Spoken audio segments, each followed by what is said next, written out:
시청자 여러분 안녕하십니까? BTV 대구 뉴스입니다. 첫 소식입니다. 내년부터 AI 디지털 교과서가 일부 과목에서 단계적으로 도입됩니다. 학생은 수준에 맞는 콘텐츠를 제공받을 수 있고 교사는 데이터를 기반으로 하는 수업을 설계할 수 있어서 학습의 효율성을 높일 수 있을 걸로 기대를 모으고 있습니다. 천혜열 기자가 취재했습니다. 내년부터 AI 디지털 교과서가 도입됩니다. 교육부는 최근 AI 디지털 교과서 검정 실사 최종 결과와 이행 방안을 발표했습니다. AI 디지털 교과서가 단순히 종이 교과서를 대체하는 데 그치는 것은 아닙니다. 학생에게 최적화된 학습 기회를 제공하는 것은 물론 첨단 학습 방법을 통해 디지털 대전환 시대에 대비하는 국가적 교육 프로젝트라는 것이 교육 당국의 설명입니다. 개인 맞춤형 학습 지원을 위해서 인공지능 기술을 활용하여 학생 개개인의 학습 수준과 필요에 맞는 교육 콘텐츠를 제공함으로써 자기 주도성을 바탕으로 학습 효율성을 제고하고자 합니다. 당장 내년 3월부터 초등학교 3학년과 4학년, 중학교 1학년, 고등학교 1학년이 영어, 수학, 정보 과목에서 AI 디지털 교과서를 접하게 됩니다. 대구시 교육청은 AI 디지털 교과서 도입과 함께 교사들을 대상으로 연수를 강화하고 있습니다. 디지털 교육에 걸맞은 리더 교원을 양성하고 디지털 기반 수업 설계에 필요한 연수를 진행하는 것이 목적입니다. 2022 개정 교육과정이 강조하고 있는 디지털 소양을 키우기 위해 다양한 분야의 교육과정을 개설해 운영하기로 했습니다. 선생님들이 먼저 우선되어야 하기 때문에 교원 중심으로는 해당 교과에 되는 선생님들 그리고 초등은 전 교원을 대상으로 연수를 완료를 했는 상황입니다. 대구시 교육청은 내년에 AI 디지털 교과서를 쓰게 되는 교사뿐만 아니라 원할 경우 다른 학년 교사들에게도 연수의 기회를 확대할 계획입니다. 종이로 된 서책형 교과서가 역사 속으로 사라지게 되면서 교실 수업의 혁명이 조금씩 감지되고 있습니다. BTV 뉴스 천혜열입니다. 해마다 본격적인 추위가 시작되는 이맘때쯤이면 거리에는 형편이 어려운 이웃들을 돕자며 사랑의 온도탑이 세워지고 구세군의 종소리도 울려 퍼집니다. 올해도 시민들의 따뜻한 정성을 모으는 모금 운동이 시작됐는데요. 장기화된 경기 침체에 목표액을 모을 수 있을지 걱정입니다. 김민재 기자의 보도입니다. 대구 도심 한가운데 구세군의 종소리가 울려 퍼집니다. 1928년부터 이어져온 구세군 자선 냄비가 올해도 등장했습니다.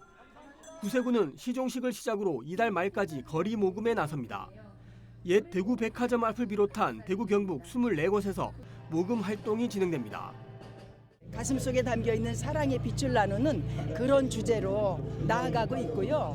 올해 대구시와 경북도에서 한 20여 군데 모금 장소를 정하고 어린이집에 찾아가는 자선냄비를 통해서 나눔 교육과 함께 그렇게 자선냄비를 진행하려고 계획하고 있습니다. 사랑의 온도탑도 도심 한가운데에 등장했습니다. 어려운 이웃을 돕는 희망 나눔 캠페인이 시작된 겁니다. 내년 1월 31일까지 62일간 이어지는 이번 캠페인은 기부로 나를 가치 있게, 대구를 가치 있게라는 슬로건으로 진행됩니다. 모금 목표액은 지난해와 같은 106억 2천만 원으로 정해졌습니다. 1억 620만 원이 모일 때마다 사랑의 온도는 1도씩 올라가고 최종 목표액을 채우면 100도를 달성하게 됩니다. 지난해 캠페인에서는 어려운 경제 상황에도 불구하고 107억 원을 모금해 목표 금액을 초과 달성했습니다. 하지만 올해는 장기화된 경기 침체에 모두가 허리띠를 졸라매고 있는 상황이어서 모금 목표액을 달성할 수 있을지 걱정입니다. 대구 사랑의 온도탑은 지난 1998년 처음 세워진 이후 2011년과 2015년 단 2번 목표를 달성하지 못했습니다. 금년에도 경제적으로 상당히 어렵습니다만은 그럴수록 우리 주위에 도움을 청하는 그런 서민들이 많습니다. 그래서 대구 시민 여러분들께서 적극적으로 참여를 해주시고 관심을 가져주신다면 금년에도 저희들 목표액이 106억 2천만 원인데 이를 넘어서 사랑의 온도탑이 100도를 넘을 것으로 생각을 합니다. 그래서 이번 행사 기간 동안 대구 시민 여러분들께서 적극적으로 관여를 해주시고 모인 성금은 도움이 필요한 저소득 가구나 노인, 아동을 위해 쓰입니다. 추운 겨울 형편이 어려운 이웃들을 위한 따뜻한 온정이 그 어느 때보다 절실합니다. BTV 뉴스 김민재입니다. 시설 규정 위반으로 완공된 지 1년 6개월이 지나도록 개장하지 못하고 있던 앞산 해넘이 캠핑장을 남구가 이달 중 한시적으로 개장할 예정입니다. 한편으로는 현행 관광진흥법이 시민들의 눈높이에 맞지 않다면서 법 개정을 추진하겠다는 뜻도 밝혔습니다. 천혜열 기자가 취재했습니다. 앞산 해넘이 캠핑장은 지난해 5월 완공됐지만 1년 6개월이 지나도록 아직 개장하지 못하고 있습니다. 감사원의 감사 결과 시설 규정을 위반한 것으로 드러났기 때문입니다. 감사원은 지난 10월 앞산 해넘이 캠핑장 돔형 캠핑동 4개 동 가운데 2개 동에서 일반 단열재 대신 준불연 단열재를 썼다는 감사 결과를 발표했습니다. 관광진흥법에 규정하고 있는 야영시설 그리고 주재료 천막을 사용하지 않았고 사업 추진 과정에서 건축물 여부에 대한 검토 소홀로 관련 법령 및 설계도서와 맞지 않는 야영시설이 설치되었다는 내용과 조재구 남구청장은 이달 중으로 이용자 안전 강화 방안을 마련해 캠핑장을 한시적으로 운영해 보겠다고 밝혔습니다. 동별 안전 간격 확보를 위해 캠핑 시설을 일부 철거하고 이용자의 이동성 확보를 위해 시설물을 정비하겠다고 말했습니다. 사업의 적법성과 타당성을 철저히 검증하도록 하겠습니다. 그리고 정책 결정 및 집행 과정의 투명성을 높이겠습니다. 정책의 모든 과정을 투명하게 공개함으로써 국민 여러분들의 신뢰를 회복하고 공정하고 투명한 행정을 구현해 나가겠습니다. 한편으로는 현행 관광진흥법 개정도 추진하겠다고 밝혔습니다. 법이 규정하고 있는 야영장의 주 재료인 천막의 사용 범위가 명확하지 않고 천막으로 시공된 캠핑장의 경우 소음과 방안, 사생활 보호 등이 국민 눈높이에 맞지 않기 때문이라고 설명했습니다. BTV 뉴스 천혜열입니다. 매년 심각해져가는 기후 변화와 위기 속에서 우리의 식량 안보에도 빨간불이 들어왔습니다. 우리의 곡물 자급률은 약 22%, OECD 국가 중 최하위 수준인데요. 이런 위기를 돌파하기 위한 국회 공청회가 한국농수산식품유통공사 주관으로 개최됐습니다. 양진호 기자의 보도입니다. 우리나라의 식량 자급률은 약 49%. 그중 곡물만 따지면 더 심각한데 전체 소비량의 80% 가까이를 수입에 의존합니다. 당연히 식량 안보는 나날이 빈약해지고 있습니다. 우리나라의 식량 안보 지수는 70.2점으로 전 세계 39위. 아랍에미레이트와 카타르보다 낮습니다. 쌀만 105%고 나머지 콩, 보리, 밀, 옥수수는 전부 합쳐도 20%가 안 됩니다. 이래서 식량 자급률을 높이고 식량을 이제는 안보 차원에서 식량 무기화를 할 수 있는 방법이 오늘 공청회의 주안점이 될 수 있다고 생각이 돼서 이런 위기 상황을 타개하기 위한 공청회가 한국농수산식품유통공사 주관으로 개최됐습니다. 이번 공청회에서는 작물 육성 방안과 스마트팜을 활용한 농업 시스템 개편 등이 논의됐습니다. 특히 식품 장기 보존을 위한 CA 저장 기술의 확산 및 고도화 전략이 주된 의제로 제시됐습니다. 스마트팜이라든가 또 이 좋은 저장고를 확대 보급하고 또 거기에 따른 기후 변화에 따른 그런 작물에 대한 품종을 잘 이렇게 개발할 수 있는 그런 일들을 해나가는 것이 무엇보다 상당히 중요하기 때문에 농촌진흥청도 스마트팜을 중심으로 하는 농업 시스템 개편에 힘을 보탭니다. 특히 기후변화에 능동적으로 대처할 수 있는 농촌 안전망 확보에도 힘을 쏟을 예정입니다. 농업 현장을 중심으로 기후변화에 대응하기 위한 공식 체계도 마련하기로 했습니다. CA 저장 기술을 이용하면 저온 데서 저장하는 할 때보다도 2배 이상 저장 기간을 획기적으로 늘릴 수 있습니다. 이러한 기술을 이용하게 되면 수급 불안에 따른 피해를 최소화하고 배추나 사과처럼 민간 품목의 수급 안정에 큰 도움이 될 거라고 생각합니다. 우리나라는 쌀을 제외한 대부분의 곡물을 수입에 의존합니다. 특히 밀과 옥수수의 자급률은 1%를 채 넘기지 못한 상황.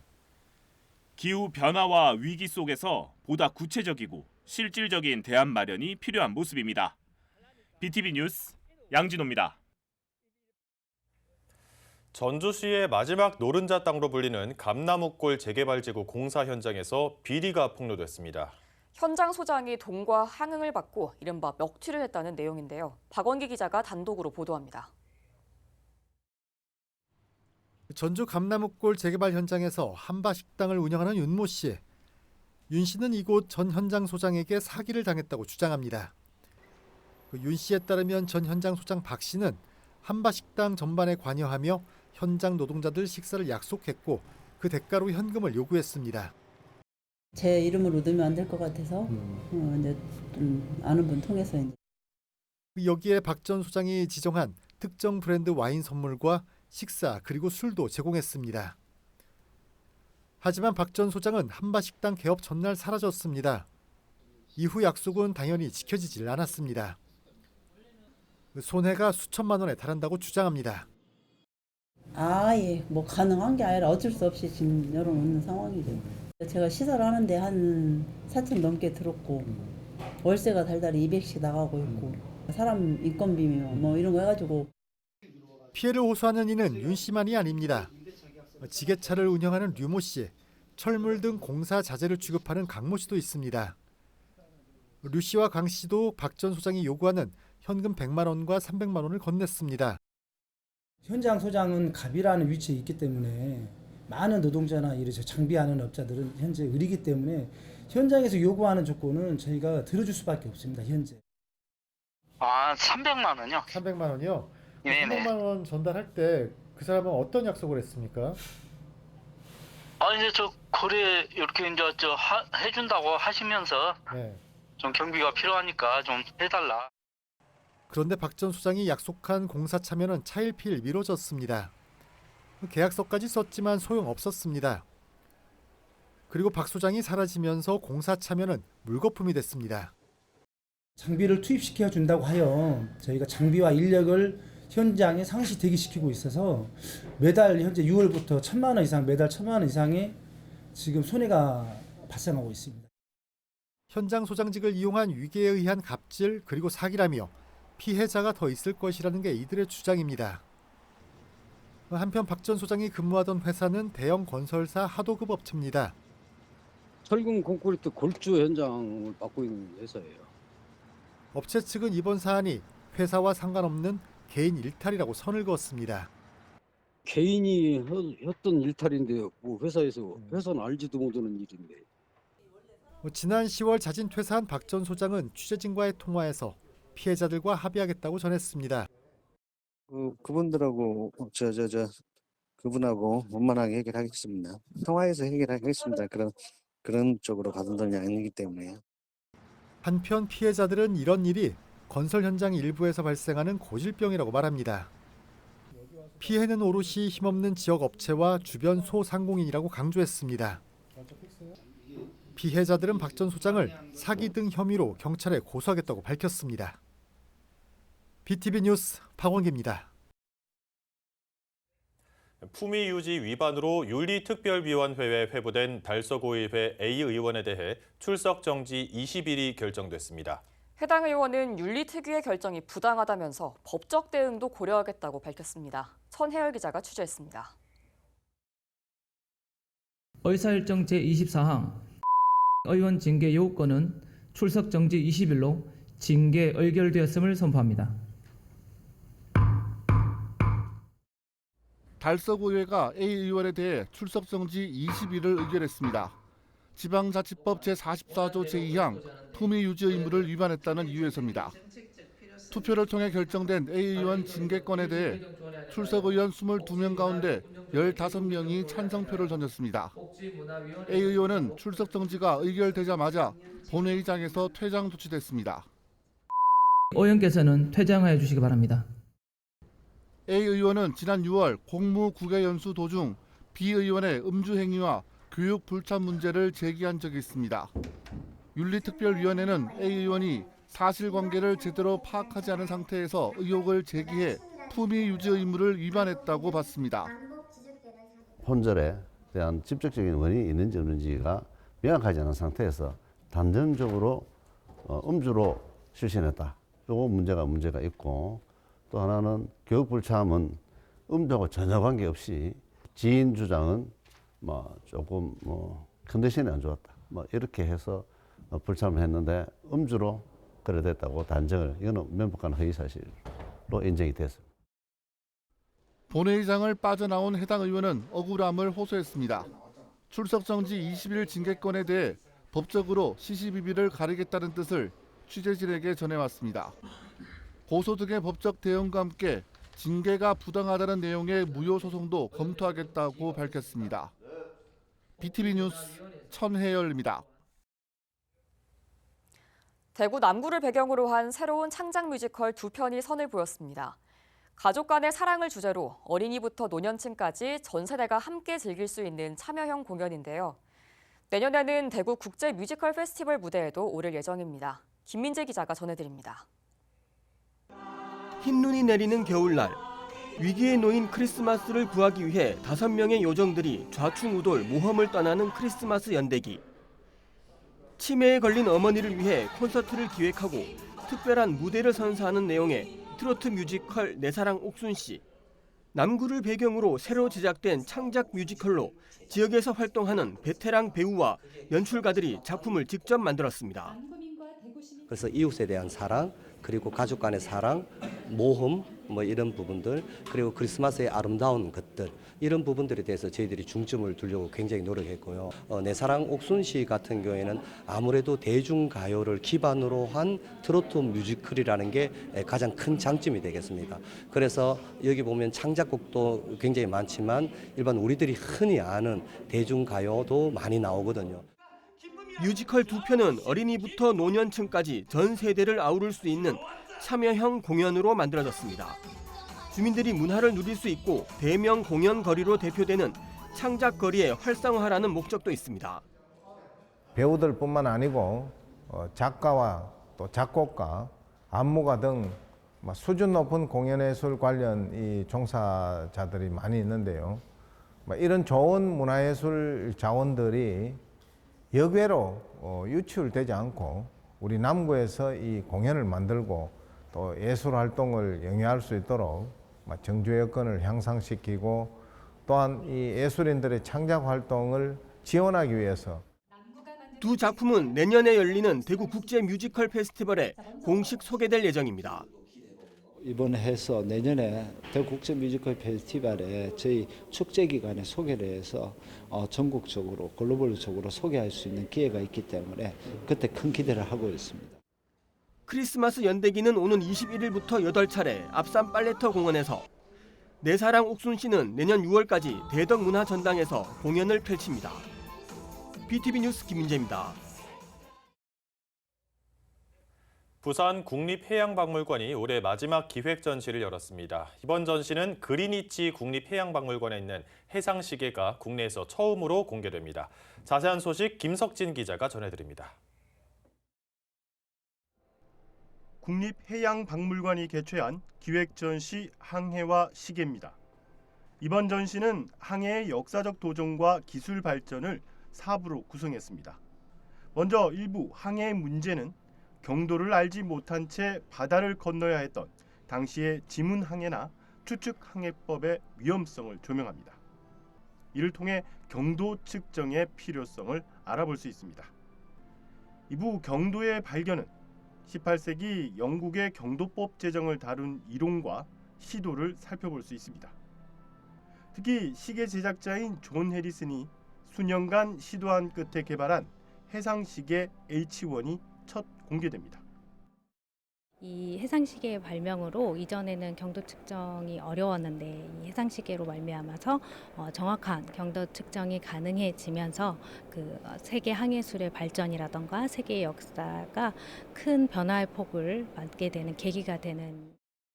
3부에선 제임스 쿡 선장이 해상시계를 실제 적용한 사례를 다룹니다. 쿡 선장의 두 번째 항해를 실감형 미디어 영상과 함께 당시 유물을 통해 재현됩니다. 그리고 마지막 구성은 해상시계 등장 이후 항해 도구가 어떻게 발전되어 가는지 여러 유물을 통해 탐구할 수 있도록 했습니다.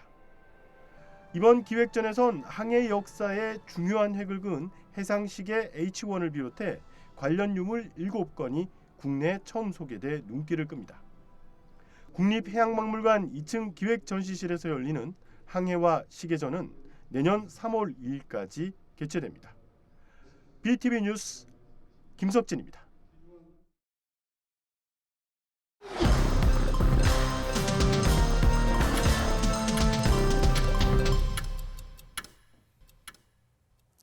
대구 간송미술관 개관기념 국보보물전이 총 22만 4천여 명이 방문한 가운데 3개월간의 일정을 마무리하고 공식 폐막했습니다.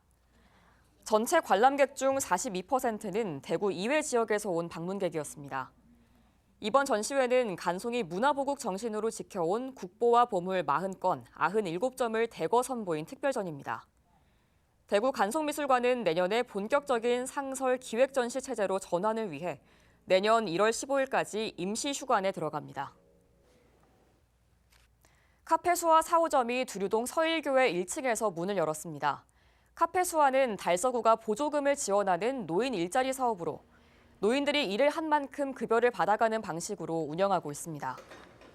이번 4호점 개점으로 바리스타 자격을 취득한 노인 12명이 전문성을 기반으로 하는 일자리를 얻게 됐습니다. 카페수화는 2020년 대구 기독병원 1호점을 시작으로 총 4곳이 운영 중이며 카페 운영은 노인 일자리 전담 기관인 대구 달서 시니어 클럽이 맡아 진행하고 있습니다. 달성군 현풍읍 테크노 상업로에 청춘만담거리가 조성됐습니다. 이 거리는 보행자 전용 도로로 총 200m 구간의 만담을 주제로 한 조형물이 설치돼 있습니다. 청춘만담거리는 주민과 방문객들에게 새로운 볼거리와 휴식 공간을 제공하며 지역 활성화를 도모하고자 하는 취지에서 마련됐습니다. 교육부가 주관한 제13회 위프로젝트 공모전에서 화원고등학교가 학생과 상담 업무 담당자 부문에서 대상을 수상했습니다. 이 공모전은 우수한 상담 및 멘토링 사례를 발굴하고자 마련된 자리로 기관 부문에서는 동분고등학교가 대상을 받았습니다. 대구공공시설관리공단은 폭설에 대비해 주요 도로 20곳에서 제설 훈련을 진행했습니다. 80명의 직원과 덤프트럭 29대가 참여한 이번 훈련은 폭설 상황을 가정한 시나리오를 통해 공간의 재난 복구 및 대응 역량을 점검하는 데 중점을 뒀습니다. 대구공연예술연습공간에서는 내년 상반기를 위한 정기대관 신청을 접수받고 있습니다. 신청 접수는 이번 달 13일까지 진행되며 대관료는 대연습실의 경우 2만 원, 중연습실의 경우 1만 원으로 책정돼 있습니다. 많은 관심과 참여 부탁드립니다. 이상 간추린 소식입니다. 이상으로 뉴스를 마칩니다. 저희는 시청자에게 힘이 되는 뉴스로 다시 찾아뵙겠습니다.